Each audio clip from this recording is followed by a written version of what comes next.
Welcome back, everybody, to our favorite discussion, the MVP discussion. Who will win the 2023 MVP? It has been a discussion for quite a while, and I believe that I have the answer for everyone. Or at least I have my own opinion. So leave a like and subscribe. We did this about a month or two ago, so this is technically the sequel. And let's just jump into it. So, our option number one, Mr. Horseman. Ooh, the two-time MVP. We all know him. We all love him. Nikola Jokic. So, what are this guy's pros this year? So he's probably the best player in the world. Something light. Um, he's the number 2 seed. Yeah, in the West. That's pretty cool, isn't it? He's clearly valuable. Okay. Best player in the world. Best player on his team. Clearly valuable. And he has the stats. So what are his cons? I would say his stats are not as good as the others. Unless you look into advanced stats like kitchen sink numbers and LeBron and Raptor. If you ever pull up those on me and you're trying to discuss players, just know I will be tuning you out because I do not care about those. I think some of them are interesting, like effective field goal percentage. That one's pretty cool. True shooting percentage is cool sometimes. I think there's a limit to how nerdy you could get with these stats. Okay, but that's a topic for another day. His last one, he's not the number 1 seed. Boo this man. He sucks. In all realness, he is tied for the number 1 seed, but he doesn't really have the number 1 seed. So that's why.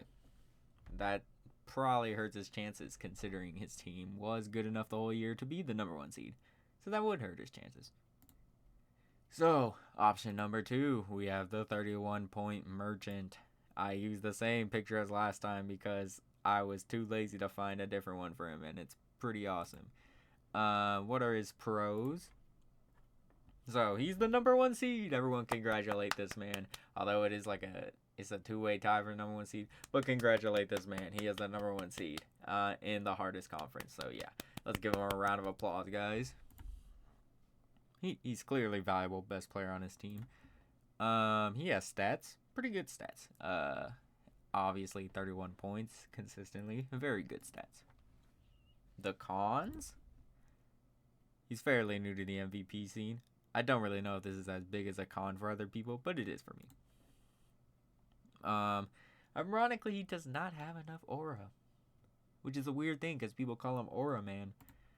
So, oops, I went too far ahead. My apologies. I'll go deeper into this. Shay's cool. I don't know what else. I don't think this is his year for MVP though because I don't know. His team is very, very, very well rounded. He's clearly the best player on his team. But I feel like he has more help than the others. He has more help than Jokic, I feel like. I feel like the supporting cast for the Thunder are better than the supporting cast for the Nuggets. But whatever. He still has the number 1 seed. So, it's not like a crazy amount of help like a certain option number 4 or 5. I don't remember what option he is. But yeah. I've seen fans try to say, "Oh, he's doing this without a future Hall of Famer or a future All-Star." Not future All-Star, or an All-Star on his team. He has no help. He has Jalen Williams, who I believe, like a month ago, people were trying to say he was a top 20 player. He has Chet Holmgren, who is probably the second best rookie of the 2020s that I've seen. It just sucks that he had to play with a freaking alien as his opponent, so that sucks. Lou Dort, pretty good. I'm just listing players that I remember.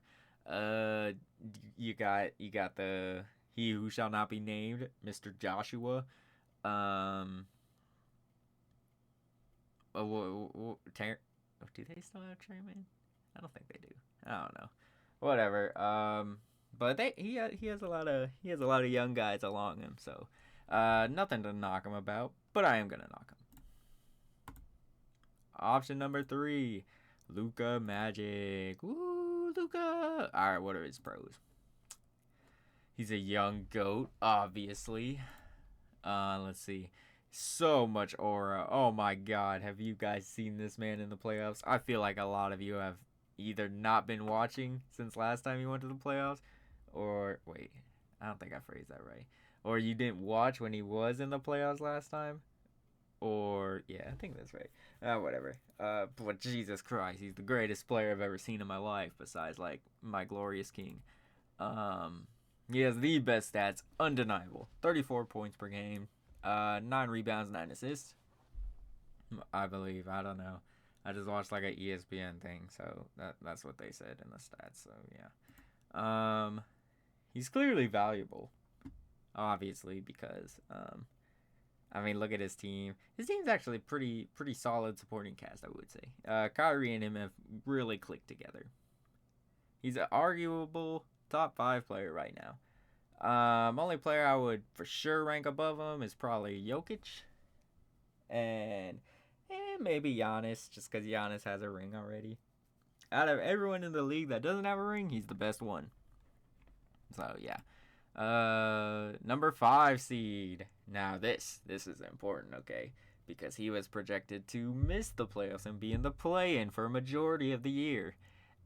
And he helped bring them to the 5 seed. And when he was in the play-in, everyone was saying he'd be the MVP right now if he wasn't in the play-in.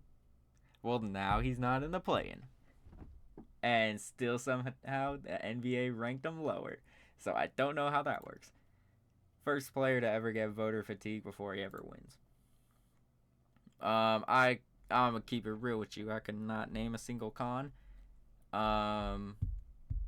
He's 7 games behind Shea and Jokic, but I don't know, man.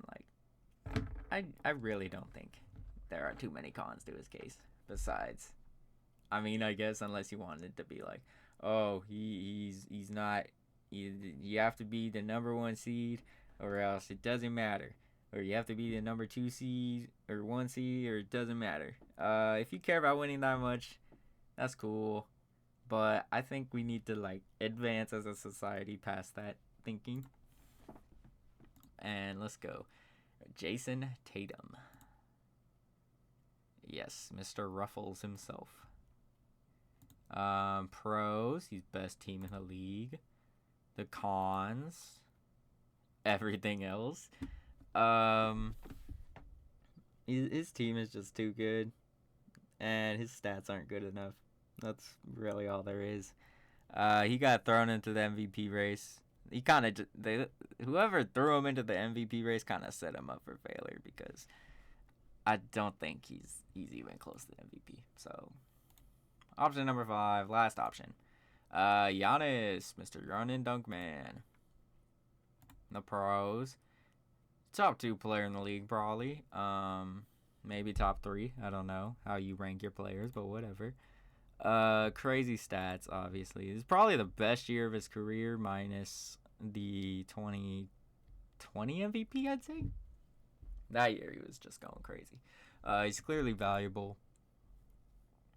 His cons, his team is so ass right now. Oh my god, bruh. Like, Jesus. And his team was hyped up like it was gonna be neck and neck between Bucks and Celtics throughout the year. But bro, he fell to the 3rd seed too. He got injured though. I will give him that. I don't think they would have fell to the 3rd seed if he if he didn't get injured. But they were having rough losses before that. So oh my god, bruh. I think they're on like a 4 or 5 game losing streak or something, or at least it feels like it. Cons, dropped to the 3rd seed in a weak conference. Jalen Brunson probably gets more MVP nod over him. I like Brunson though. Shout out Jalen Brunson. You would have been option number 6 probably. You know what? I'd vote for Jalen Brunson over Tatum. Yeah, that's about it. So who's my pick? You guys already know who it is. It's Luka. Look at this precious man. Oh my god. In all honesty, I do think Luka's the MVP. I think he will, but do I think he'll win? No, because I've seen too many people putting him like number 3 or number 4 on their list. So that just tells me, Also, Stephen A. Smith, if you saw the last video or 2 videos ago I put out, you could see he doesn't really watch, and he voted Shea over Luca. NBA on TNT guys, those guys like Shea over Luca. Is it a bit of racism in the NBA? That's a topic for another day. But my pick's Luca. So if you made it to the end, please consider a like and subscribe. And I will see you all next time when I predict the rest of the awards. Will they all be their own slideshow like this? I don't know, probably not. But yeah, leave a like and subscribe. See who I pick for the other awards. We are gonna do more videos for the playoffs, so you're gonna want to see those. And because I get every single prediction right, you guys are gonna want to stay. So yeah, leave a like and subscribe, and I will see you all next time.